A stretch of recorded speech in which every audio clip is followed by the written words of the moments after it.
ശ്രീലളിതാ സഹസ്രനാമം വ്യാഖ്യാനം തിരുവാലി വള്ളിക്കാട്ട് നാരായണമേനോൻ. പുനഃസംസ്കരണം professor KV Dev.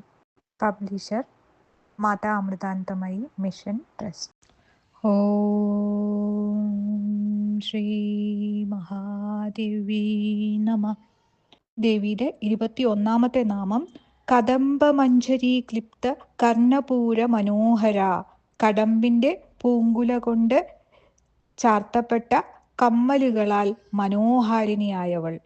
ദേവി ചെവിക്കു മുകളിൽ കടമ്പിൻ പൂക്കുല തിരുകും എന്ന് അഭിജ്ഞമതം. മാത്രമല്ല, ദേവി കദംബ വനവാസിനി കൂടിയാണല്ലോ. കദംബം ദേവിക്ക് പ്രിയങ്കരമായ വൃക്ഷവിശേഷമാകുന്നു. ഓം കദംബമഞ്ജരി ക്ലിപ്ത കർണപൂര മനോഹരായൈ നമഃ.